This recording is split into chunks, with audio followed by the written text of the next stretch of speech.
not feeling well. I just turned on the recorder. Hey, Miss Nancy, how you doing? Wonderful. It's lovely to see you. Oh, Hi. It's always so beautiful to see you. It's always so bright and shiny where you're at. It is today, yeah. It's a stellar day. How have you been? Wonderful. So, you had the most amazing response to a post, a feeler that I kind of threw out the other day. I was asking people how to explain what it would be like, or what it's like to be the eyes of the world. And you had the most amazing response. And I was wondering if you could elaborate on that. Just to give the people, just to give the people that are watching a little fill in. I was trying to talk about how some speakers will say it's just this, or it's already whole or complete. And yes, true, but there's a given mechanism that appears as an individual that everybody, all appearances have this mechanism of the self that looks at the world. And I was wanting people to explain what it was like to be the eyes of the world, and you had the most amazing response. Um, and I was wondering if you could reflect on that a little bit. I don't even remember what I said. Well, it was beautiful. It was, it was typical Nancy-esque poetry. That I've been singing with you a lot lately, so I can't remember what I said or which one that was. But it's like knowing that there are no points from which to view, but you are an imaginary point of view. Because there's no separation, there are no things, there's not one big thing that could ever be whole and complete, because there are no separate things to be joined together to make another imaginary thing complete or whole. People use the word wholeness or unicity or seamless, edgeless, baseless, sourceless, wonderment. But it is amazing that there's no grabbing something and taking outside of all this, because there is no outside, right? So, and same, nothing can be added to it. Where would it come from? And if there are no edges, how could it be an it? How could it be incomplete or complete? Because there is no it. That which seems like an it arises only in the singing of it. Only in these words, yeah. And isn't that the beautiful thing about it is, even in the appearance of separation, it's not separate in that it's appearing. It's the lack of separation appearing as separation. It appears as if there's a subject object, but even that is not separate. That's just a story of subject object. Right. The dream of separation is not separate from the dream of indivisibility. Right. Right. And it sounds like it's paradox or contrasting, but it just doesn't feel that way, because it feels seamless, sameness. Yeah. So to us, it doesn't sound at all like saying neither this nor that nor both nor neither, which to some people sounds like a paradox. To us, it seems right on, Absolutely beautiful. I can't agree. I can't agree more. Yeah. Because someone was asking me about all this, everything that I'm learning in school, like, is it creating all these beliefs, do you believe in it, and it's like, well, there's no one to believe.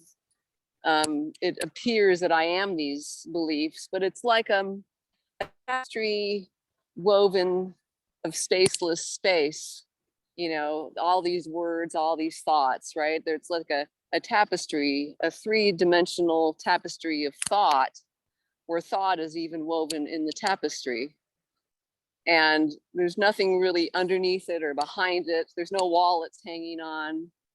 You know, there's no reality or unreality underneath or behind, or what is the source of this woven tapestry of thought, which never is a thing and unweaves itself the moment it seems to arise. It's unwoven.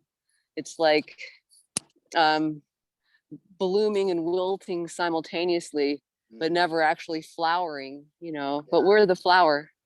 Yeah. We're the imaginary flower. Was a beautiful.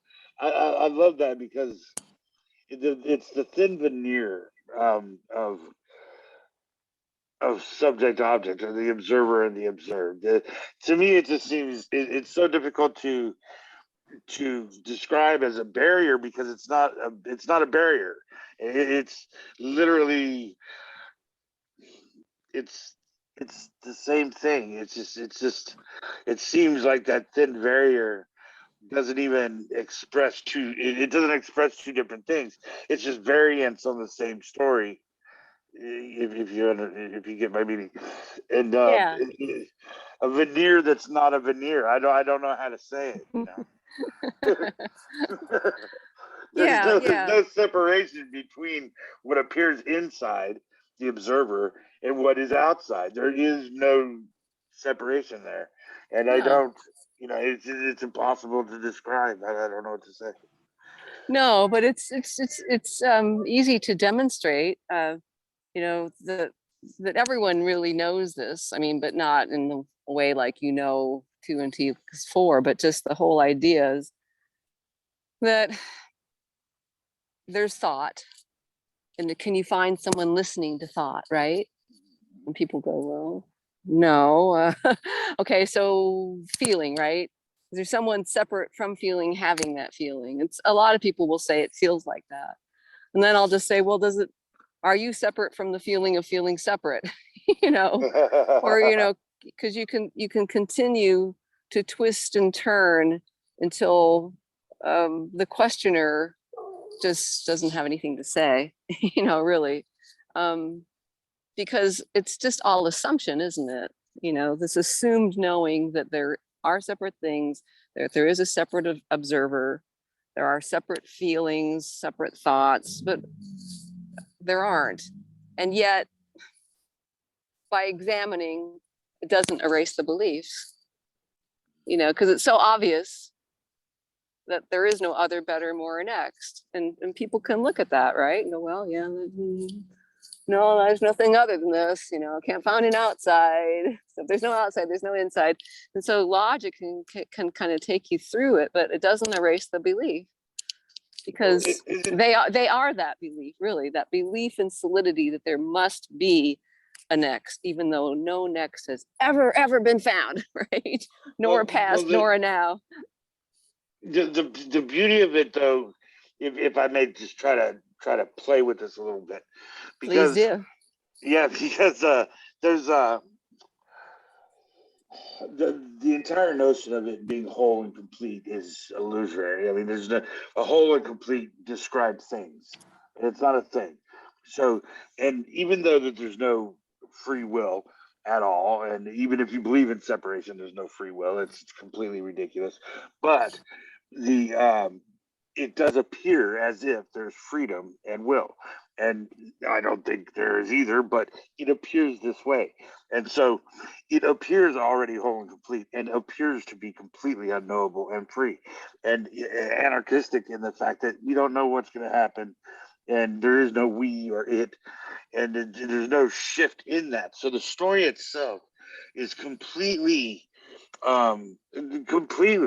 free and completely spontaneous and sourceless, and just simultaneously already whole and complete. It is both happening simultaneously in such a way that it appears as if it is perfect, is exactly as it is, but it is not, and it is. It's not a thing to where you can say there's perfection. So it's perfect and it's perfect and imperfect at the same time. perfect in its imperfection, and already whole and complete in that it is anarchistically free, and will do what you cannot say. Um, it is completely unknowable, and it's already complete. But that's exactly what it is. It's completely. Yeah. Well, There is I no often way. say that when there's no belief in perfection or imperfection, Yeah. that it feels perfect still, It does. you know? It It just there's feels nothing left to do but always, smile. yeah, I mean, it for me, feels perfect. the whole and complete uh, genre, or that way of speaking, and as far as you know that kind of talk, always immediately felt wrong to me. It's like you're basically putting a lid on something that has no container. I mean, it is ridiculous to try to say that something is already finished that has not even begun. It's Oh, not even I a see thing where that could I be see where a you're coming past. from. Yeah. Okay. I see where you're coming from. Yeah. I've never used those words and I don't know. No, I no, guess no. I'm other not talking people about you. do. I'm But talking about like parsiness, whole and complete. It's okay. already this, but then you're Yeah. already, but then it's like taking away the uh the freedom of the apparent individual, even though that they may seem like fun in an S&M kind of way, and that it's so completely Well, it frustrating. feels it But feels more dynamic, like well, the overflowing. reality is that It it feels is. more, it's easily, spontaneously, naturally self-arising, self-erasing without ever becoming a thing, without a Yes, source, right? Without a yes, place to go.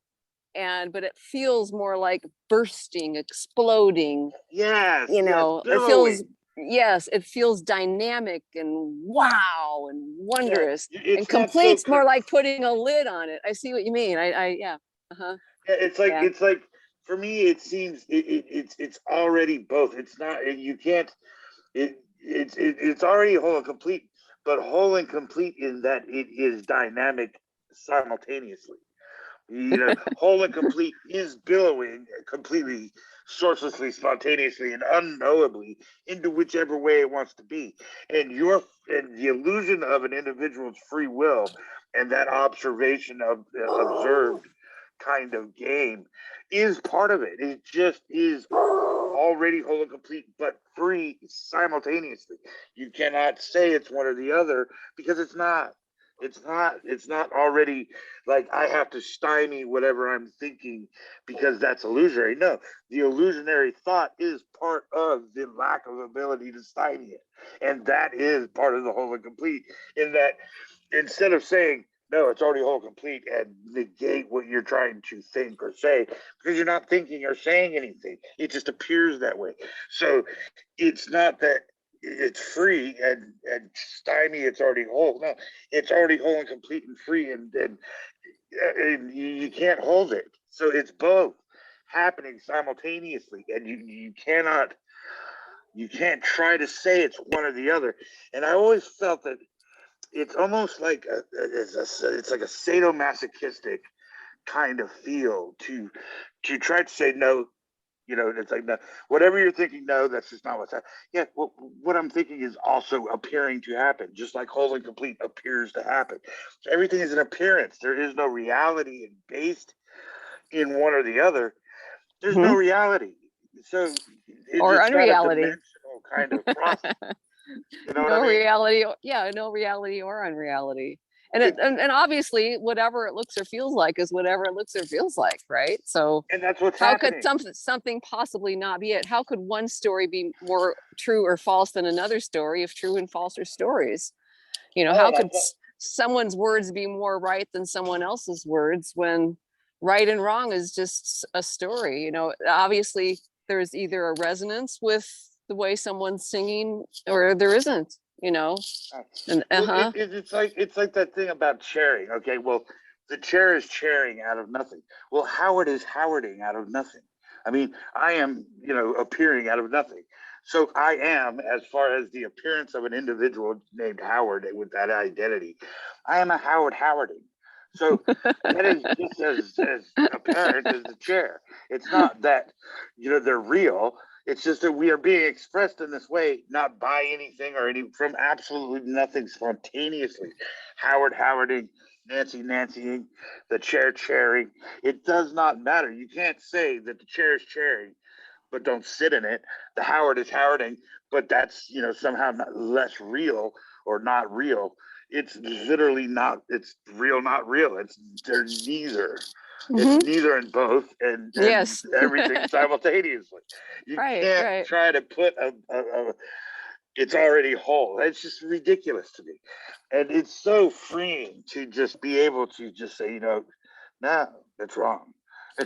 But at the same time, nothing is really wrong or right. It's not that Mm-hmm. it's not that you're wrong so much as and I'm right, but I can move beyond that complete. It's that sadomasochistic like uh, tension of like somehow I can't be free, and it's like I don't exist as an entity, so it's not free or not free. It's just what it is, and I can be what it is. It is what it is, and is not is. So but Neither it's way more. neither free nor bound. And Yeah. and free Beyond and all bound ideas of freedom, simultaneously. beyond all ideas of beyond. Right, right. So it's all and both and nothing and neither. Mm-hmm. And there's no need to go any or to go beyond it because you can't. Beyond it is not what's happening, but you don't. It's not suppressive. It's actually just explosive in that. No matter what happens or what you do or think or say or feel, you can't get beyond it. So but even the trying to get beyond it doesn't have to be something of a shunning. It is the beautiful aspect of that you cannot go beyond what is, and you can't describe it, or you can't even contain anything that seems to be happening. So the appearance of a free will is as illusory as an external earthquake or something like this, or the sun or the moon or the mountains or the rivers. Everything just appears happening as it does, including the self being free. And so it's just really, even though it's an illusion, it's a beautiful one, and it is fun. It doesn't have to be suppressive. And I don't Yeah. get, and I see a lot of people that are just silent and somber and almost, it's sad. It's just sad to me because it's almost like everybody's so busy negating each other, in this appearance of people that just, well, no, that's not right. No, that's an illusion. No, you can't. No, you can't feel that way. No, you can't. No. Bullshit. Well, a lot of people Yes, think yes, a lot everything. of Yes. people think I've found God, and I don't say anything. I got nothing to say. If that makes them feel happy thinking that's cool. Yeah. Well, for me, God is completely the wrong question. I mean, God is. But like I'm saying, that's fine. I'm not going to go, no, you got it wrong. I'm like, okay. All right. Well, God to me How could I love anyone less or more, depending on, it's not circumstantial, this love. So it doesn't really matter. Excuse Yeah. me 1 second. Okay. Excuse me. You're I mostly absolutely agree. excused. The person, Yeah. I had a person had an interesting death, a beautiful person. I think we both know. Um, he had a beautiful take on God that I had not really thought about before, and it was amazing and beautiful, and I understand it completely. Of course, I'm not going to go there. I'm not. God is. What he was describing God as was incredible, but at the same time, that's God is a word that has a lot of different meanings to a lot of different appearances. And I just think, funnily enough, that it's just the wrong premise. It's the wrong question because it doesn't have anything to do with that. It doesn't have anything to do with anything resembling a God. But um, as far as I can tell, it just doesn't. That's completely irrelevant. There is no creator. I was watching a thing the other day I was watching your links and going through some different stuff, and Andreas as well. And I came across this link where an atheist was going to battle or debate a theist, and both of them were very prominent people. And I thought for a second, okay, I'll see what they're saying. And they're setting up the rules of the debate. And the debate, they said, okay, well, we're not going to do any non-dualism, right? I mean, things exist, right? And the guy says, yes, things exist. That's silly. It's silly to say that things don't exist. Okay, so things exist, and they write it down. Things exist, and they're saying, oh, yeah, solipsism and non-dualism. It's just ridiculous. So things exist, right? Yes. So they agree that things exist, and then go on to discuss whether or not there needs to be a creator for it. And I thought it was just so funny that, Yeah, well, it makes sense, right? If there are separate things, if there are. Had to be. Oh, yeah, yeah. Can you hear me? Yes. Can you hear me? Okay. Yes. So I'm just going to say it makes sense. If there's belief in separate things, then there's belief in separate events. And so the belief in cause and effect. So if there's this, there must be that. Yeah. So if there is all this, like my parents tried to tell me when I was a little kid, if there's all this, then surely, someone or something must have made it. And I would look at my parents and go, that doesn't make any sense. But belief in separation was there, but still the idea that there had to be a creator just because I'd say, well, maybe it's always been here. Who knows? I don't know. Yeah. But it just makes sense. I've talked to people who have lost the belief in God as adults. Mm-hmm. And the great feeling of emptiness and aloneness that resulted from that. And it was a big deal for these people who consequently, got into non-duality, et cetera, et cetera. But, it's very comforting for people. I would never try to take that belief away from someone. Right. I've known many dying people that believe in an afterlife and God. They're going to see their loved ones, and that's really beautiful. I got nothing to say. Right. That's why I made a Facebook group and stuff, so there was a place for people to talk about this. You know. Well, mm-hmm. As far as I'm concerned, I can't say whether or not there's a God. This is simply because there's all kinds of different things that that I can't, that has nothing to do with my purview. I mean, I can't. For example, I on occasion something will happen and it'll feel fairly familiar, and I'll think about my times when I was spiritually, I did believe in God, or I tried to believe in God as best I could. And the funniest thing about it is I can't do either. I can't completely not believe in something like that, and then I can't believe in it. It's almost like that is part of this whole fabric of whole and complete and anarchistically free happening simultaneously. It's almost like there is and there isn't a God, and there's both and neither, and all of that is happening simultaneously. So then spontaneously, it's beyond such ridiculous. Well, just substitute the word love, which a lot of people do. Love too. Right, well, right. But love can appear in very many shades. I'm a believer. I could believe her if I tried. And the funny thing is that if either one of us were to make a claim, like there is or there isn't, it's as baseless as anything. I mean, what would change other than the fact that there is this idea that there may be a God? It is just ridiculous. Well, perhaps it's just not necessary, maybe that's just an idea that just was never necessary for this psyche, as a kid. It was like, oh, it never made any sense, never went for it, so the belief in separation was there, but the idea that it had to be caused just didn't make any sense. Like it seemed far too vast and wonderful, but and I think you have to be indoctrinated early in that stuff. My parents wanted me to believe in it. They should have sent me to Sunday school and stuff like that. I think they thought I'd pick it up on the playground like sex. That was funny. The thing you did with Rick Archer.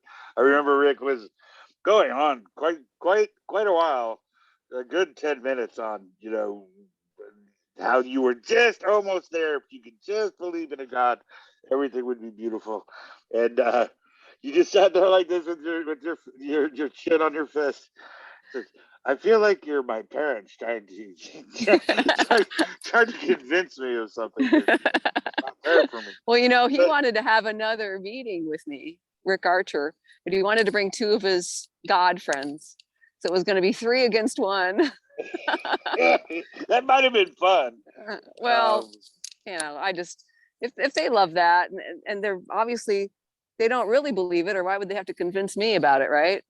Yeah, Right. that's exactly, and that's the thing. It's like I have a lot of people in my group that or I don't know, not really group, that believe that the theists, or they're deists at the very least, spiritual, however you want to say it, and that's beautiful. Most of the people I know actually believe in some kind of God, probably, and Mm-hmm. the funniest thing about it is that it's not that I don't believe in God, just like I don't believe in it's not in the same way that I could look at a mountain and say that mountain's not there. That mountain is and it isn't there. It does appear to be there. It does appear to be real. It does appear as if I fell off it, I would fall to my death. But it doesn't exist as it appears. And much in the same way that there needs to be some kind of doer or some kind of dimension in which a source creates this destination, a path to create what appears to be its palette or something. The reality is God's palette, so to speak, and so there's a source that is not originally dimensional that creates dimension, and that ends up being this whole argument about what created what, and why and how and all this other kind of thing. And all of that does appear to exist, and it does appear to be this part of this mystery. But it's not. It doesn't. It's not.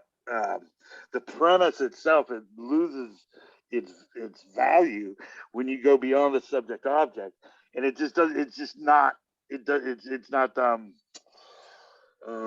It just doesn't make as much. It's just there is no subject object. There is no source or destination. It doesn't have Mm-hmm. that same feel to it. So it's whatever a god, whatever a person might think a god is, happens to be in direct correlation to what they think, is reality. I mean, so if you don't really think reality is real, if you think that it's impossible to make that assertion, then how can you, then for me it just becomes um it's the imaginings of a dimensional mind, in that somebody is thinking in terms of time and space in a linear chain of events. And it's not that there's stuff that I can't explain or that I don't understand. It's that There's no stuff. explanations and none of that really matters at all. It's not necessary, right? If there's no It's stuff, completely then there's no reason to try to explain it. and so When the somebody feeling is says, completely gone between inside and outside, and that there's just doesn't feel like they're separate things, right? It just doesn't feel that way. It doesn't feel like there's a next, it doesn't feel like that. It doesn't feel like there's an arm moving through space. So the idea that it should be caused by something, it's irrelevant. It's like, what color is, somebody's outhouse on the other side of the planet, totally irrelevant. right, it's essentially, yeah, I completely agree in that it's relevant to the story. So the individual that has the story, and beautiful, and every individual that I meet is like a snowflake or a wave, in that they are completely unique, and which is the irony of ironies. I mean, you don't exist as an individual, and yet individually you are completely unique. There's no two Unique. people alike. Yeah, Yeah. and so And I melting just as fast as that snowflake on your tongue. it is so beautiful. I mean, Yeah. it's so beautiful. And Yeah. somebody asked me the other day, well, what about when you go to the bathroom? Or what about when you do this? And I mean, you're saying that you exist in some. And no, if I have to go to the bathroom, I go to the bathroom. I go to get a drink, I get a drink. But it's not me doing it. Okay, it's not that I disappear. It's just that I know that Howard doesn't exist as an identity, and it's just not. It's just not that way. It's impossible to describe. But and in the same way, when somebody tells me that that there's a God in their life. Beautiful. I love it. Yes. Grateful. Good. I mean, tell me about your God. I don't even mind. Whatever. Tell me all about it. What's it like? And who is he? What or she? And tell me all about it. I love it. Um, in ultimately, in so doing, I have made a lot of friends that either believe or don't believe. But if you just allow them to talk about their gods, however they wish, it turns out that they don't necessarily need you to believe in them so much. Whereas if you say, well, no, God doesn't exist, and they say, no, no, no, he does. No, and you have this argument about what God is, then that's always going to be a rift. Whereas if you just Oh, say, sure. tell me about your God. I love Yeah. it because everybody has their own God. I mean, Hmm. everybody, even though they seem to, or God people, I mean, but every time I say, okay, you're a Christian, for example, please tell me about your Christian God. What is it? Yeah, no two Christians have ever explained the same God to me ever, and Wow. no two Jews, no two Hindus, nobody. I mean, Hindus are a little more lax, but it just seems to me that if you just allow them to bring their God in with them, um, it no longer becomes an issue because Right. God Right. is welcome. Yeah. Sure. So there's no problem. Yeah. There's no problem. Yeah. It's a very, very comforting belief, God and afterlife, and that there is a creator, that there is someone or some force sustaining you, creating you in every second. It's so that it helps people not feel insecure. It helps people feel free in a way. It seems like it would be very binding. Seems horrible to think that there'd be some entity that knows your every thought. I mean, you remember Santa Claus, it was Right, horrible. right, right. Oh my God. he even knows what he even knows if you get up in the middle of the night and eat a box of Oreos. Can't hide anything from that God or Santa. Well, So, but for conversely, yeah. please go ahead. Oh, it's very comforting and it's wonderful. And Well, I conversely, got nothing to say.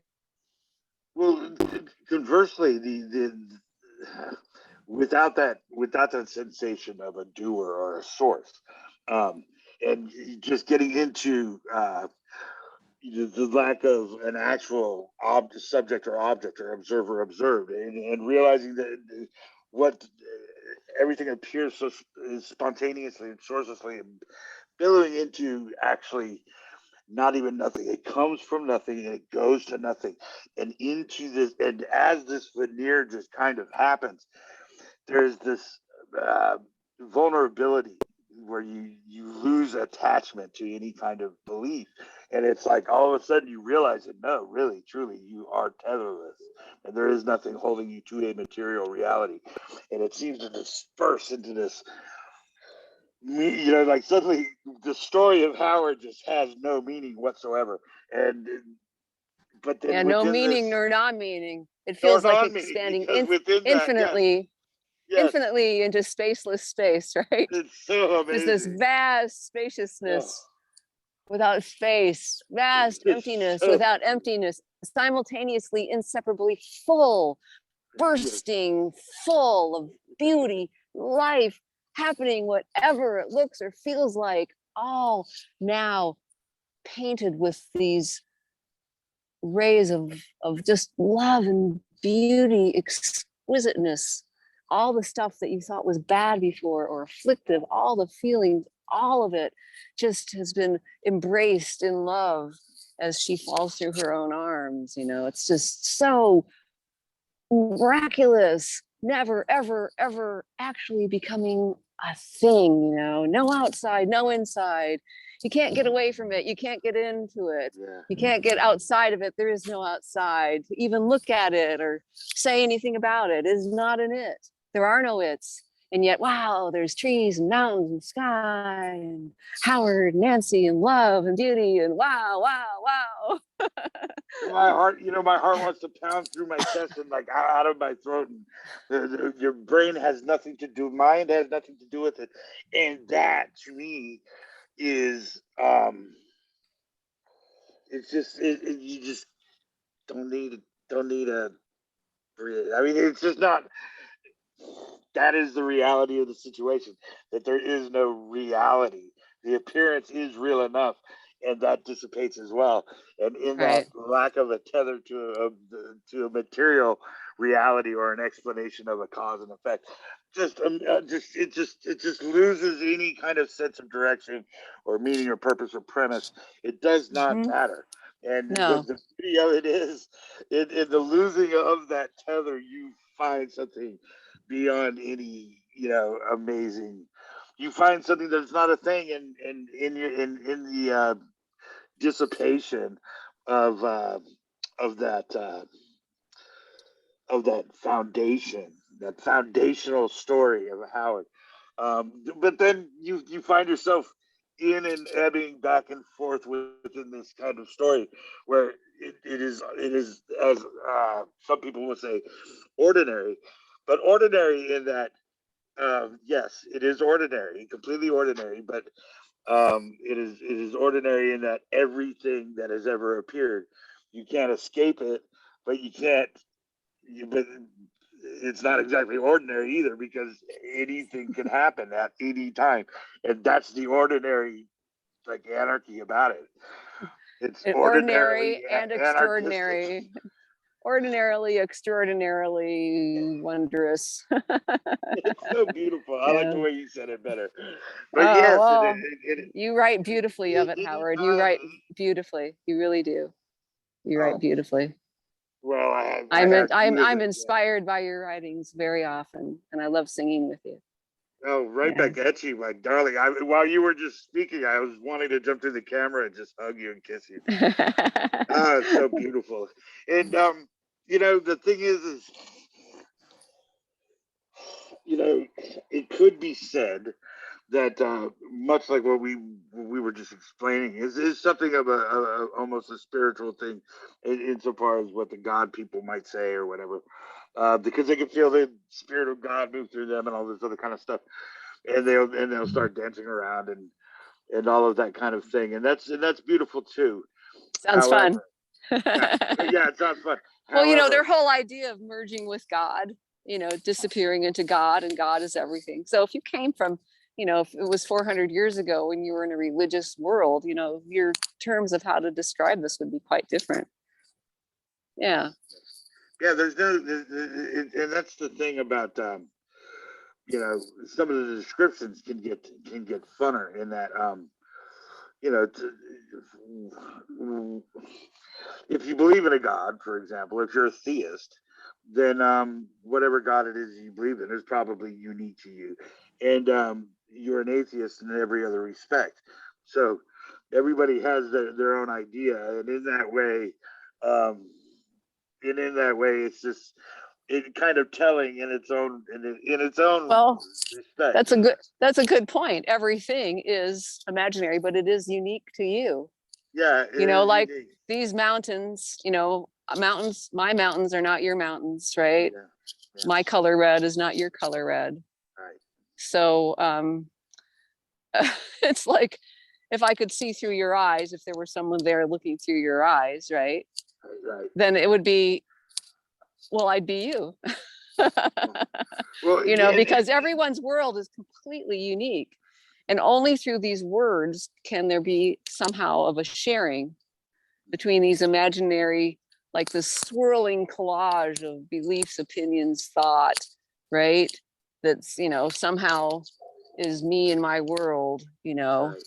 and it's completely unique. And that is the great aloneness that we talk about all the time, The and beautiful it's thing about that beautiful. great, the beautiful thing about that great aloneness, is, and you actually got me thinking about this, by speaking about that.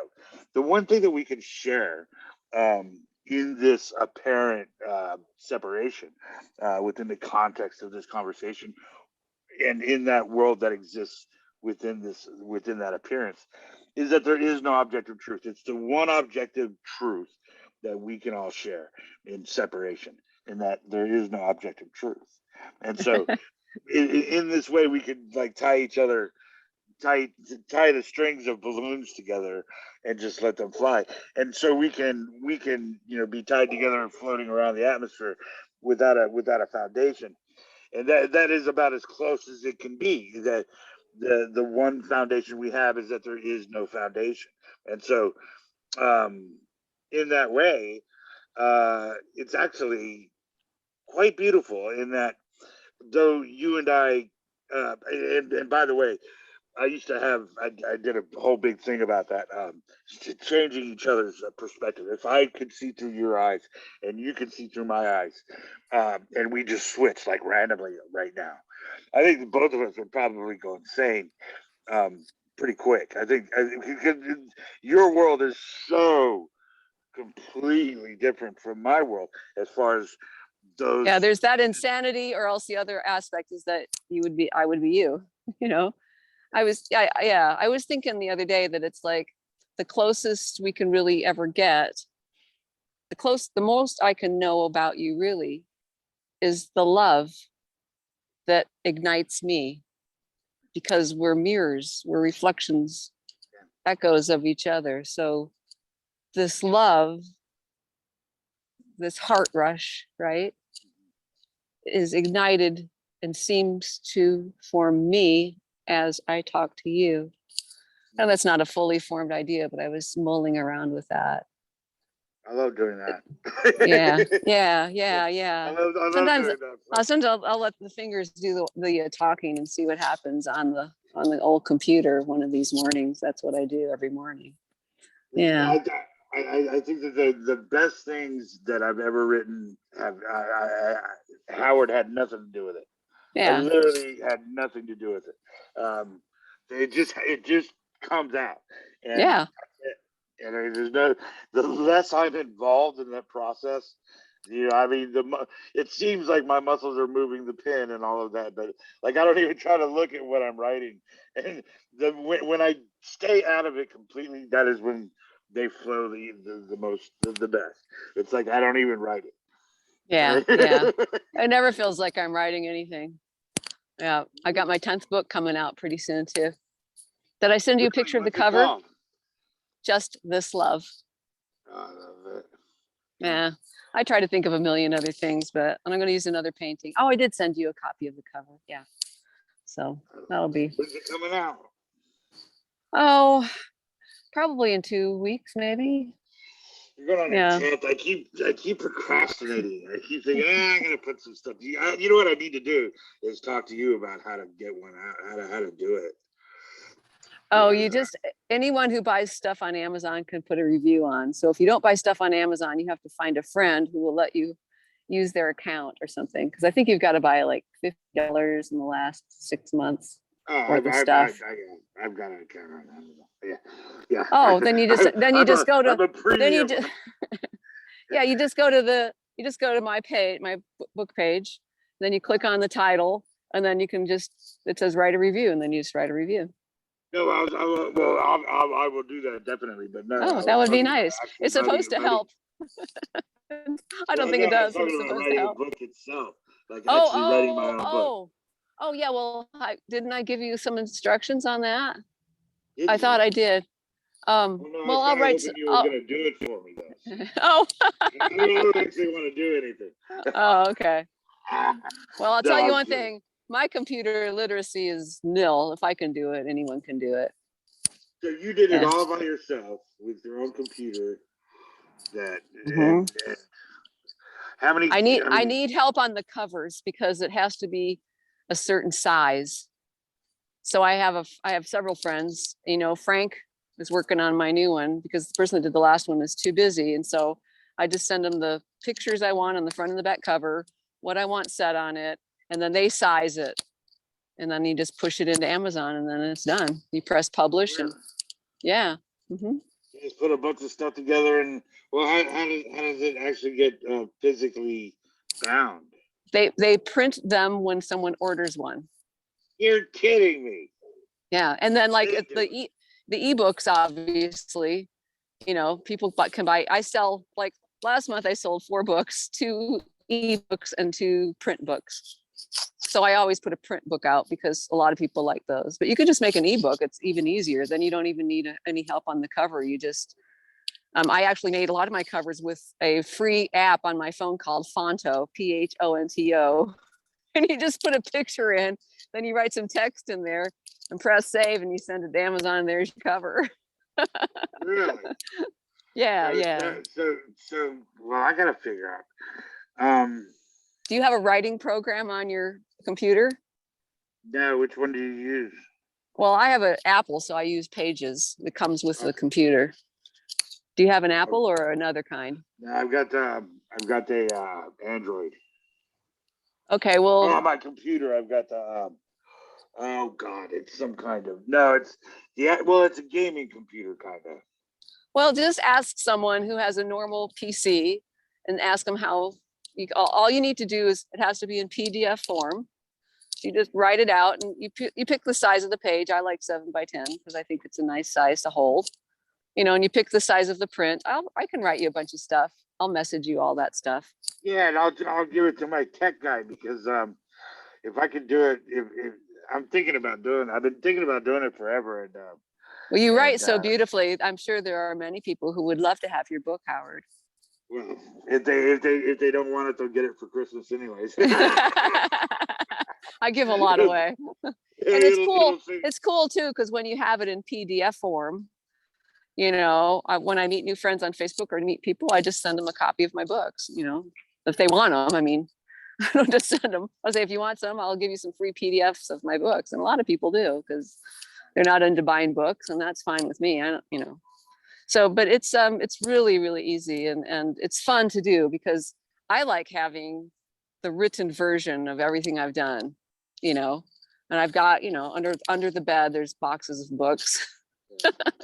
Well, what I like, what I love that you do is that you read your poetry because personally, I'm a multitasker, and so I like to listen while I'm doing other things, and so I'm really grateful for that.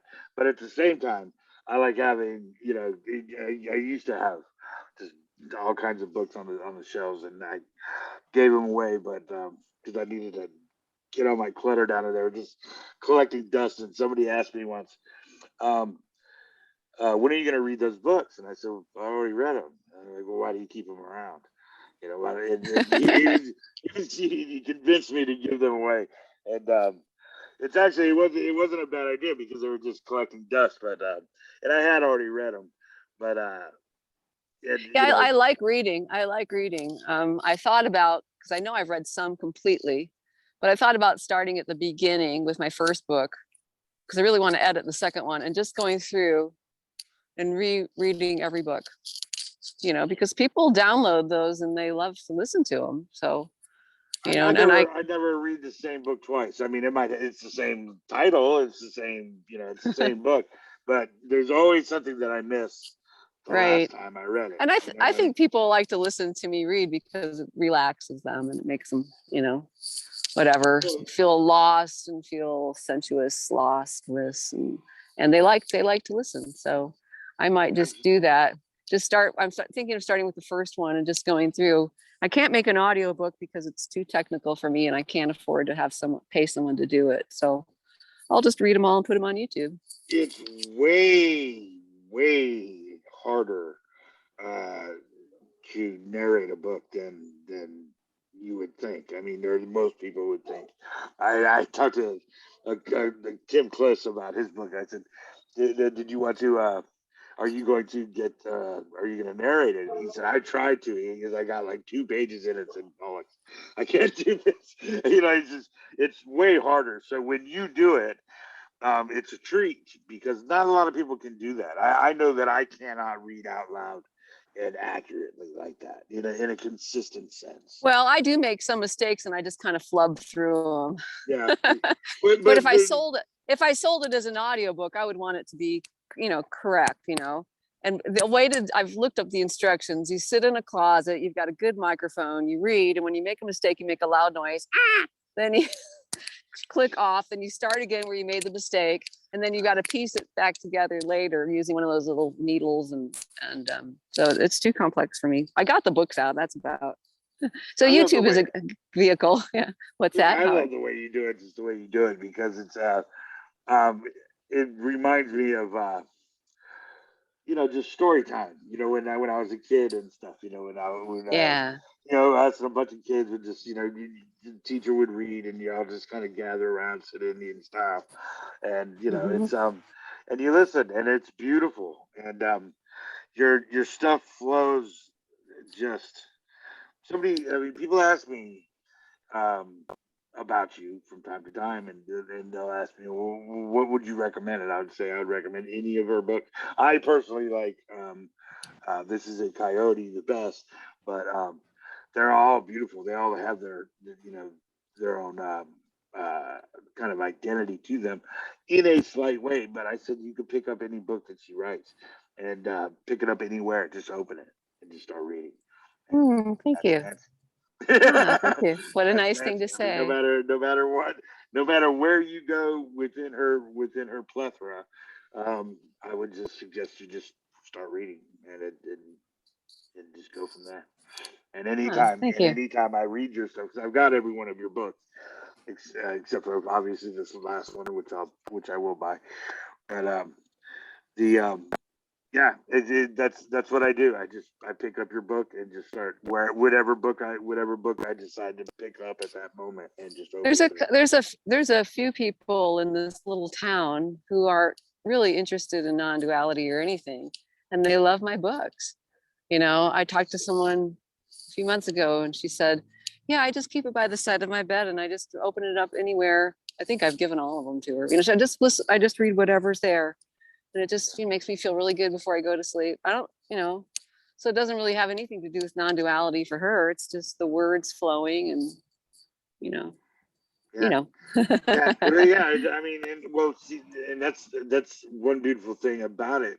Um, and I caught that very very early on. It's like you don't necessarily have to be into non-duality to to to read this stuff, because it's just talking about a beautiful appearance, not necessarily trying to beat you over the head with why it's an appearance and not so much a reality. It's not an explanation, but more of a description, and Hmm. it's so beautiful in that way.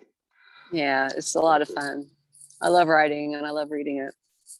Hmm. Well, I And love you, I think it'd and be I worth love. it to put out a book, Howard. I think there would be a lot of people who would really appreciate it.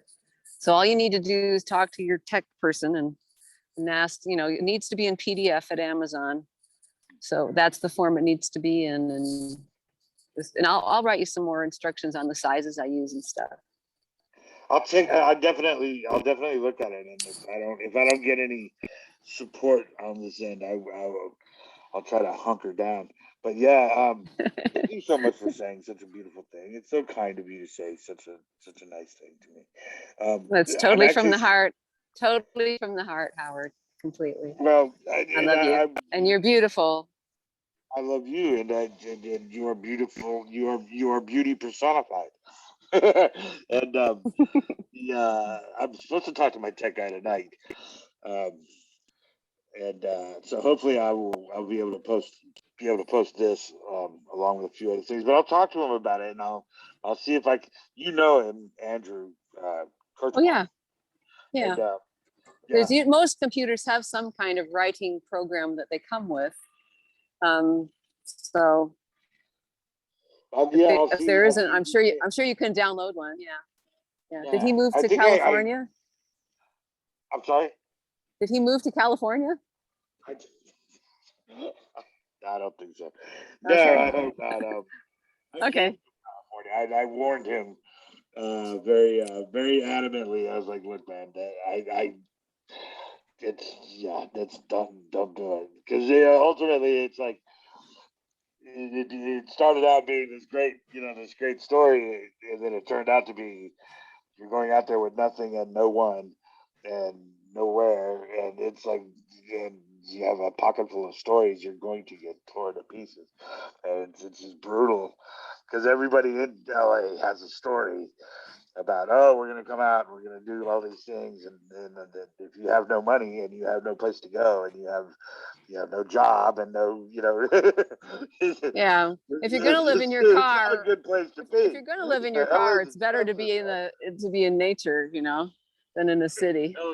Yeah, I mean, and then that's the thing. I mean, it's yeah, LA's a very expensive place to be, and I hope that me and and other of his friends, if not talk him out of it, at least explain to him that you know, try to have some rebound money. It's funny. It's like there's no good reason to go to LA with no money. I wouldn't want to go there with money, actually. Too big of a city for me. I mean, literally, I mean, it's even with money. There's people that are billionaires complain about LA for various reasons. So it's very crowded. It's very the traffic and the pollution and the blah blah blah blah blah. But in any case, yeah, I mean, I loved my time there, and I love the ocean. I miss the ocean very much. But yeah, I was glad to go. I was glad to move out to my little wooded area out here in North Carolina, where it's all of that stuff is just let that city be. I mean, I guess I'm getting old, but I have no desire to get mixed back up into that whole thing. Yeah, leave it for the city lovers. Yeah, it's not bad. It's not bad to visit. Every now and again, I do visit, but after a couple of weeks, I'm good. I'm good. Nice to meet Okay. you guys. See you later. I'm going back to my little. Have And I fun. could be in the middle of I could be in the middle of Charlotte, North Carolina, which I am, and it's a pretty big city. It's the biggest city in Charlotte or in North Carolina, but it's in half an hour. I could be in the middle of nowhere in the woods and be completely, it's got the best of both worlds. It's got all the anemones of a nice bustling town, but like I said, it doesn't take 15, 20 minutes, and I could be on a lake or in the woods, and like that. So, whereas Nice. California is, if you're in the middle of LA, you're gonna drive for 6 hours before you get to the woods or the lakes. Yeah. In any case, Yeah. thank you so much. Thank you for talking. Yeah, I love talking with you. I love you. Can we do it Well, again? let's see. Let's see what's happening, okay? All right, babe. I'll talk to Cross you your later. fingers. All right. Bye-bye. See you later. Love you. Bye-bye. Bye bye.